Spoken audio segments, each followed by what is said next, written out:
Ninakusalimu katika jina la Yesu Kristo aliye Bwana na Mwokozi wa maisha yetu. Nikukaribishe tena mtazamaji wangu katika kipindi chetu kizuri kabisa. Ninakuletea somo jioni ya leo. Leo ndo tunakwenda kuanza somo linalosema nguvu ya agano la damu. Nguvu ya agano la damu. Na katika somo hili tutakuwa na mambo mengi, tutagusia vitu vingi sana ndani mwake, lakini leo tunataka nianze na utangulizi, na andiko letu tutakalo kwenda kusoma leo litatoka katika ule waraka wa Waebrania, ile sura ya 9, ule mstari wa 15 hadi ule wa 22. Tutasoma haya maandiko. Waebrania sura ya 9 mstari wa 15 hadi wa 22. Maneno ya Mungu yanasema, na kwa sababu hii ni mjumbe wa agano jipya, ili mauti ikiisha kufanyika kwa kukomboa makosa yaliyokuwa chini ya agano la kwanza, hao walioitwa wapokee ahadi ya urithi wa milele. Maana agano la urithi lilipo, lazima iwepo mauti yake aliyelifanya. Kwa maana agano la urithi lina nguvu palipotukia kufa kwa mtu, kwa kuwa halina nguvu kabisa ikiwa yu hai yeye aliyelifanya. Kwa hiyo hata lile la kwanza halikuanzwa pasipo damu. Maana kila amri ilipokwisha kunenwa na Musa kwa hao watu wote, kama ilivyoamriwa sheria, alitwaa damu ya ndama na ya mbuzi, pasipo na maji na sufu nyekundu na hisopo, akavinyunyizia kitabu chenyewe na watu wote, akisema, hii ni damu ya agano mliloamriwa na Mungu. Na ile hema nayo na vyombo vyote vya ibada alivinyunyizia damu hivyo hivyo.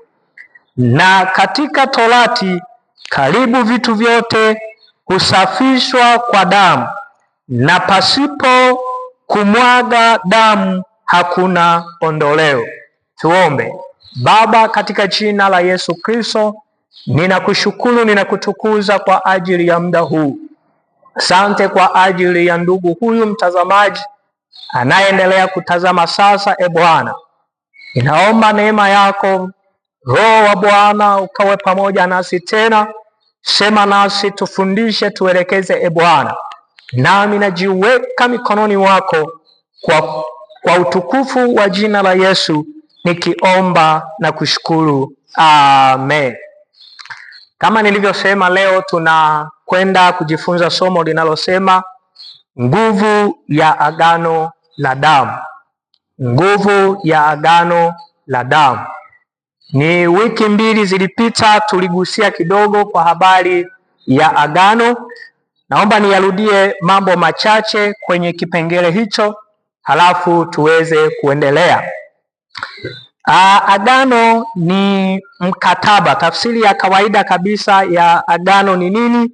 Tunapozungumza kwa habari ya agano, agano ni makubaliano au ni mkataba unaofanywa na pande mbili.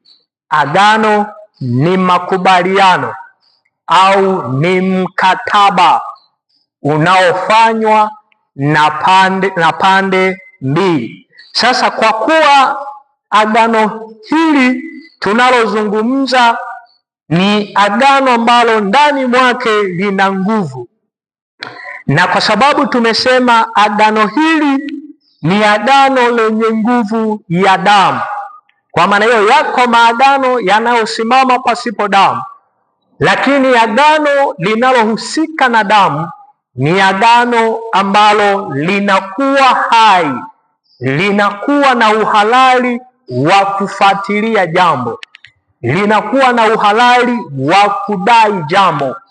Tumesoma kwenye hiki kitabu cha Waebrania, maneno ya Mungu yamejaribu kumwelezea Bwana Yesu kama mjumbe wa Agano Jipya, lakini mwandishi huyu akajaribu kuturudisha nyuma kwamba hata kabla ya mjumbe huyu damu ilihusika. Ametuambia ilimwagwa damu ya ndama, ilimwagwa damu ya mbuzi, na amesema karibia vitu vyote vilinyunyizwa hiyo damu ili viweze kuwa hai. Kama unavyojua kuwa damu ni uhai.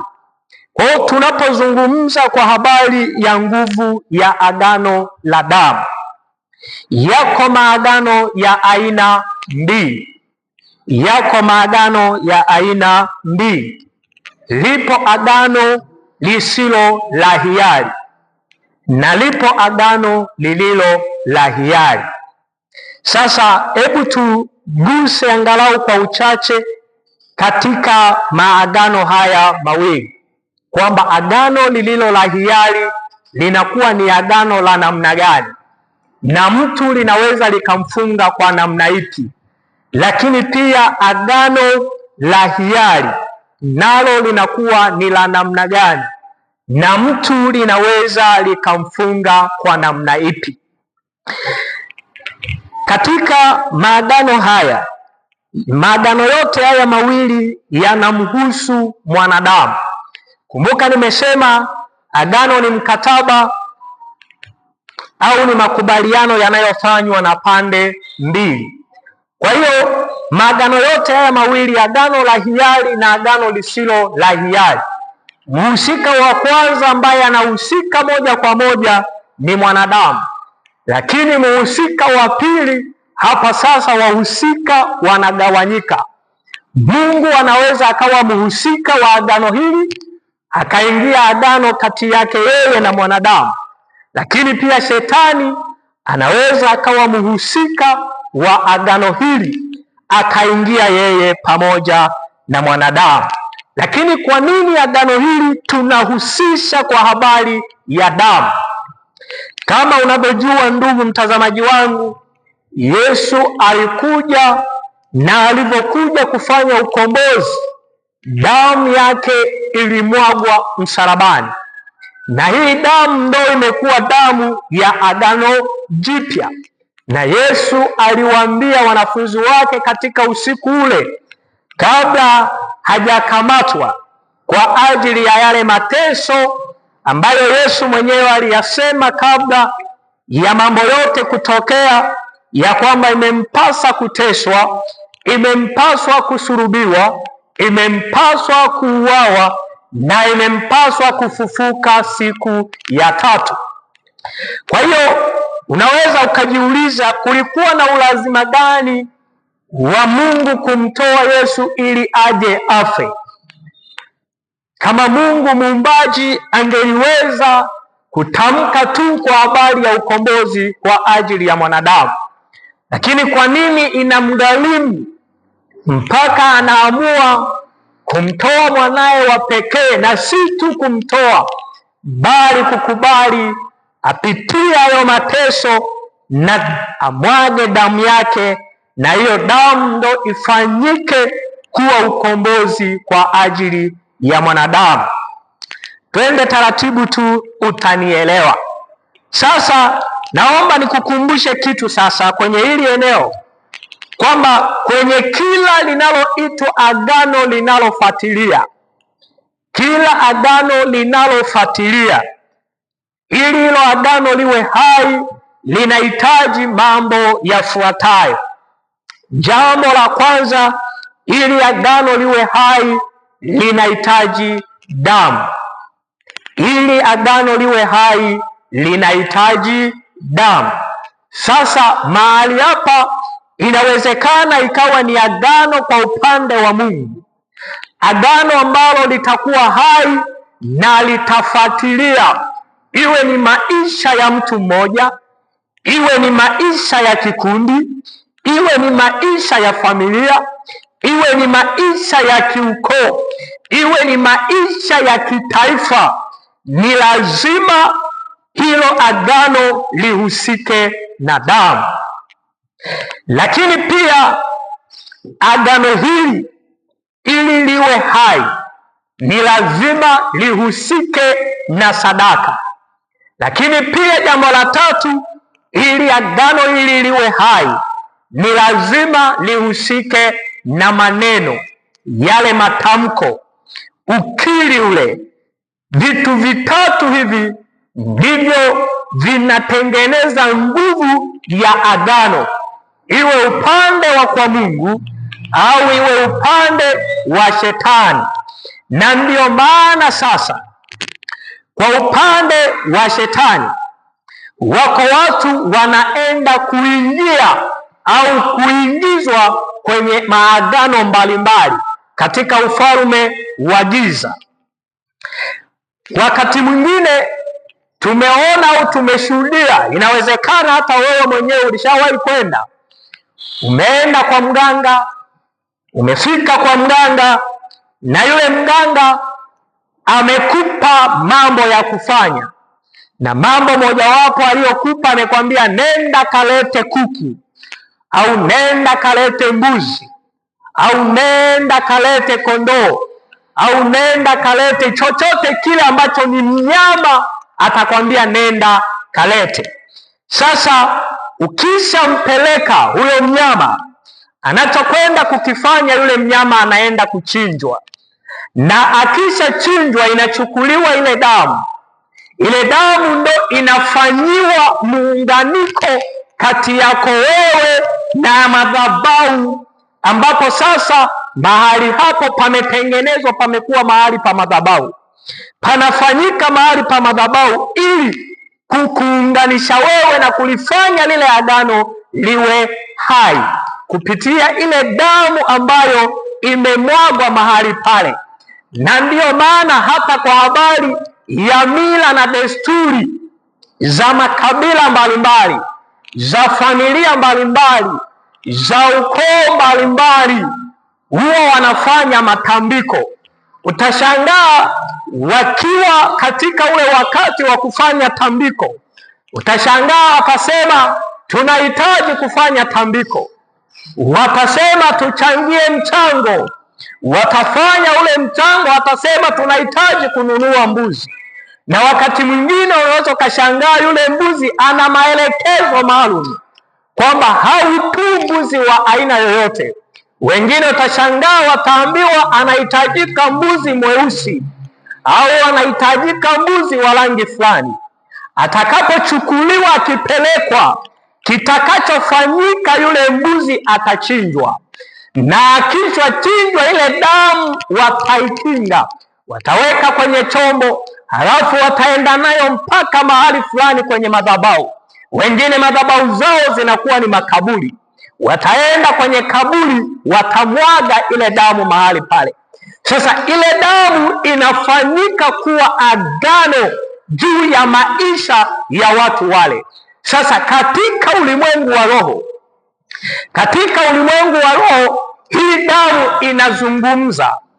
Katika ulimwengu wa roho, hii damu inaanza kunena kwa habari ya hawa watu, inaanza kudai mambo kadhaa kwa habari ya hawa watu, kwa maneno kama kwenye maeneo fulani ambapo huu ufalme wa giza hautaki kuona hawa watu wanapenya, hautaki kuona hawa watu wanavuka, hautaki kuona hawa watu wanatoboa.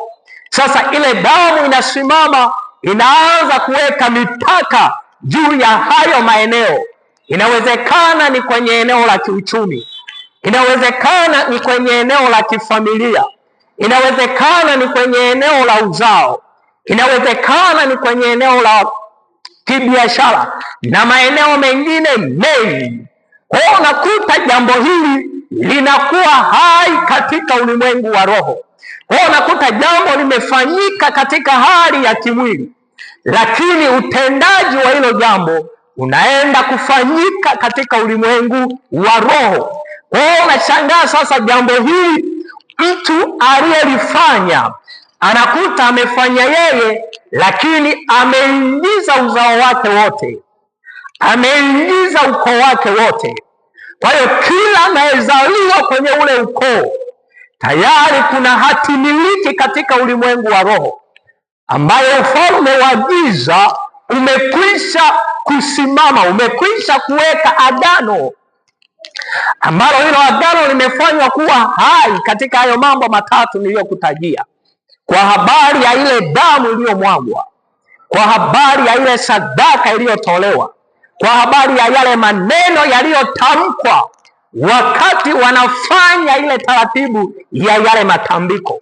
Kuna maneno waliyatamka mahali pale, yale maneno yakawa hai katika ulimwengu wa roho, na yale maneno yakaanza kufanya kazi. Kwa hiyo kwenye hili agano watu wengi wameingizwa kwenye hili agano bila hata wao kujua. Wamezaliwa kwenye familia ambazo zilifanya mila na matambiko mbalimbali, zilifanya makafara ya kumwaga damu kwenye madhabahu mbalimbali za ufalme wa giza. Kwa hiyo sasa, kwa kuwa mtu huyu amezaliwa ndani ya hiyo familia, kwa hiyo moja kwa moja anaingizwa kwenye hiyo familia, moja kwa moja anaingizwa hata pasipo yeye kutaka. Ndio maana nimekwambia kuna maagano ya aina mbili. Kuna agano la hiari, halafu kuna agano lisilo la hiari. Lakini agano la hiari ni ile hatua mtu anapochukua hatua mwenyewe, labda ameenda kwa mganga kwa ajili ya kutafuta msaada fulani.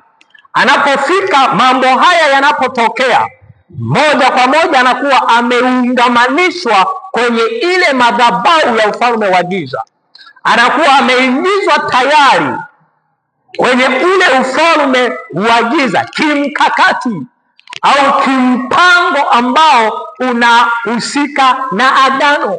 Kwa hiyo lile agano kwa huyu mtu linakuwa hai. Kwa hiyo unakuta huyu mtu anaanza kuteseka, kwa hiyo unakuta huyu mtu anaanza kuhangaika, unakuta huyu mtu anaanza sasa kukutana na mambo hata yeye wakati mwingine hakuwahi hata kwenda kwenye hizo madhabahu, hata kwenye hizo madhabahu za kiukoo. Unakuta huyu mtu hakuwahi hata kwenda kufanya hizo taratibu, anasikia tu kwamba baba zangu walikuwa wanayafanya haya, anasikia tu kwamba babu zangu walikuwa wanayafanya haya. Lakini unaporudi kwenye maisha yake, kwa sababu linapofanyika jambo hili katika ulimwengu wa roho, kama limeamriwa na mamlaka ya madhabahu ya ufalme wa giza, kinachotokea ni lazima ufalme wa giza uweke alama, ni lazima uweke nembo. Sasa hii nembo inapokuwepo, kwa hiyo inakuwa inajitambulisha katika familia, inakuwa inajitambulisha katika ule ukoo. Wengine waweza ukakuta ni nembo ya magonjwa. Unakuta kuna ugonjwa ambao kwenye huo ukoo hauondoki huo ugonjwa. Utashangaa huyu ana ugonjwa huo, ukiangalia kumwina mwingine ni ugonjwa ule ule, ukiangalia huyu naye utashangaa ugonjwa ule ule. Unajiuliza kwa nini? Ni kwa sababu kuna agano la ulimwengu wa giza ambalo liko hai katika ulimwengu wa roho, linayafuatilia hayo.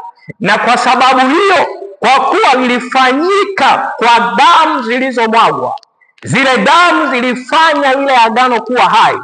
Ndiyo maana nimekwambia, anaposema mwandishi wa Ibrania, anaposema Yesu anakuja kuwa mjumbe wa agano jipya. Kwa hiyo damu ya Yesu yenyewe inakuja ili iwe na uhalali kwenye maisha ya mwanadamu, ili kufuta kila agano lililofanyika kwa damu, iwe ni damu ya wanyama, iwe ni damu ya mwanadamu, iwe ni damu ya ndege. Kwa kuwa damu hii inapata uhalali katika ulimwengu wa roho, lakini inapoingia damu ya Yesu na ukajua katika damu ya Yesu hatua gani unatakiwa kuzichukua, unapogundua kuwa kuna jambo linaloendelea kwenye maisha yako ambalo jambo hilo ufalme wa giza umepata uhalali kwenye mfumo mzima wa maisha ya kwako. Kwa hiyo unapogundua jambo hilo, kuna mambo ambayo lazima ushughulike nayo, lazima uyafanyie kazi. Kwa kuwa tumesema jambo hili au kwa jambo hili ambalo linahusika na damu, ya kwamba damu ni uhai. Kwa maana hiyo sasa, damu ni kitu muhimu sana katika agano, na kwa kuwa damu ni uhai, basi huo uhai unadhihirika katika agano. Unaposoma kile kitabu cha Mwanzo, unaposoma katika kile kitabu cha Mwanzo ile sura ya 9 na ule mstari wa 4 hadi wa 5, ngoja nikusomee maandiko haya. Kwenye kile kitabu cha Mwanzo ile sura ya 9 mstari wa 4 na ule wa 5, Biblia inasema, bali nyama pamoja na uhai, yaani damu yake, msile; hakika damu yenu ya uhai wenu nitaitaka, na kwa kuwa mkono wa kila mnyama nitautaka, na kwa mkono wa mwanadamu, kwa mkono wa ndugu ya mtu nitataka uhai wa mwanadamu. Hapa anazungumza kwa habari ya uhai unaofichwa kwenye damu, kwamba damu inaficha uhai wa jambo fulani. Ndio maana nimekwambia, yanapofanyika maagano haya ya kafara, kinachotokea haiwi tu kafara hivi hivi, bali inakuwa na uhalali katika ulimwengu wa roho, inakuwa na madai katika ulimwengu wa roho. Kwa hiyo unaweza ukakuta mtu anahangaika na hayo mambo, sasa anahangaika na hilo jambo, wala asijue tatizo lake limeanzia wapi, tatizo lake limetokea wapi. Je, nini kimefanyika katika eneo hilo? Madamu nimekwambia damu inahusika kwenye agano, damu inahusika kwenye agano. Kwa hiyo damu kwenye agano huwa inaibeba madhabahu, damu kwenye agano huwa inaibeba madhabahu. Na kwa sababu hiyo, wahusika wakuu wa madhabahu, wanaohusika na madhabahu ni Mungu anayehusika na ufalme wa nuru, lakini mhusika wa pili anayehusika na madhabahu ni Shetani anayehusika na ufalme wa giza. Kwa hiyo damu inapomwagwa, kwa leo hii, damu yoyote ya mnyama inapomwagwa kwenye madhabahu, moja kwa moja inahusika na ufalme wa giza. Kabla ya Yesu hajaja, kama tulivyosoma kwenye kitabu cha Waebrania, amesema hata katika agano la kale, amesema hata katika hema, hata vitu vilivyokuwepo ndani ya hekalu, amesema hakuna chochote ambacho hakikunyunyiziwa damu. Ilikuwa ni damu ya mnyama, lakini damu hii ya mnyama ilikuwa inamwakilisha Yesu. Kwa hiyo Yesu alipokuja, damu ya mnyama haikuwa na kitu tena, maana damu ya mnyama haikuwa na uhalali wa kuondoa moja kwa moja chochote kile kilichohusika na mwanadamu, bali ilipokuja damu ya Yesu, kwa kuwa damu ya Yesu inazidi damu zote, na Mungu aliamua kuiachilia damu ya Yesu, kwa sababu angeendelea kuachilia damu ya wanyama. Kumbuka, kuna watu wanafungwa kwenye maagano ya damu za wanadamu, na aliyefungwa kwenye agano la damu ya mwanadamu, damu ya mnyama haiwezi kumtoa kwenye hilo agano. Ndio maana nimekupa mfano kwa habari ya watu wanaoenda kwa waganga. Anayeenda kwa mganga akaenda kwenye daraja fulani, labda akatoa kafara ya mnyama, labda mnyama ambaye mnyama huyo akatolewa kwa kafara, labda ni mnyama ambaye ni mbuzi. Inapokuja kwa habari ya agano jipya kwa ajili ya eneo hilo, au huyu mtu anapotaka kwenda daraja lingine kwenye ulimwengu huo wa giza, kinachotokea Anapoenda haambiwi kutoa kafara ya mnyama yule yule wa kwanza. Kinachotokea, anaambiwa kutoa kafara iliyo juu ya ile ya kwanza iliyotolewa. Ndio maana hata kwa Mungu, watu wanapomwendea Mungu lazima waingizwe kwenye ile damu ya Yesu ambayo inawafungua kutoka kwenye vifungo vya maagano na mikataba ambayo shetani amewaingiza, iwe kwa kujua ama kwa kutokujua, kwamba waliingizwa pasipo wao kujua.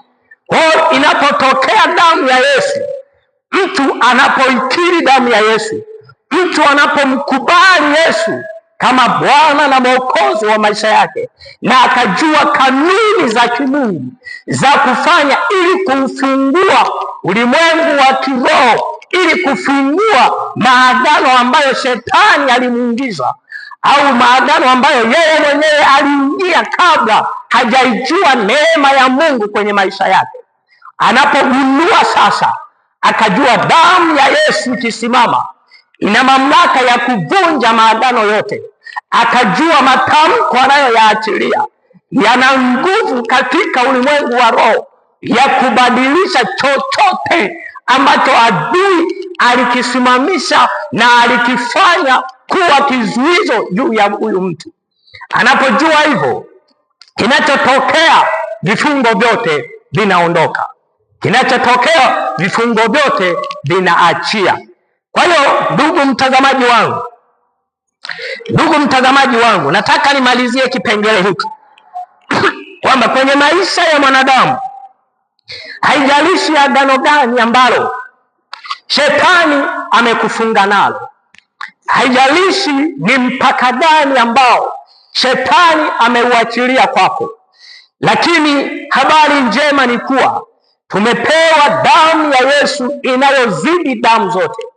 Tumepewa agano jipya la damu ya Yesu linalovunja maagano yote, bila kujali ni maagano ya namna gani, ya madaraja gani ambayo shetani ameyafunga kwenye maisha yetu. Tunapomruhusu Yesu kama mjumbe wa agano jipya kwenye maisha yetu, na tukajua namna gani tusimame ili kuamuru na kufungua ulimwengu wa roho, tunafungua na maisha yetu yanabaki kuwa huru, na maisha yetu yanabaki kuwa salama. Kwa hiyo kama nilivyokuambia kwamba somo letu tutaendelea nalo. Sasa nataka nikukaribishe wewe sasa ambaye ulikuwa unafuatilia. Nataka nikakuombee maombi machache, halafu tutaendelea tena wakati mwingine. Kadri tutakavyokuwa tunaendelea na somo hili, kuna mambo ya msingi utakuwa unayaelewa. Nikwambia leo tunataka nikupe utangulizi huu, halafu tutaendelea katika kipindi kingine, ili nikupe sasa zile dondoo ya kwamba unapogundua upo kwenye eneo hilo, nini ufanye, nini kifanyike, hatua ya kwanza ni ipi, hatua ya pili ni ipi, mpaka hatua ya mwisho. Acha nikuombee sasa. Baba, katika jina la Yesu Kristo, ninakushukuru kwa ajili ya neema yako. Asante kwa ajili ya mtazamaji huyu, ninamwinua mikononi mwako e Bwana. Inawezekana kuna mahali ambapo e Bwana Baba, yeye mwenyewe anajua ama hajui ya kuwa amefungwa katika fungo la kiagano. Mungu, tunapoendelea na somo hili, endelea kusema naye, uendelee kumwonyesha ya kuwa Mungu nini afanye kwa ajili ya kutoka mahali hapo ambapo adui alimkamata na kumfunga.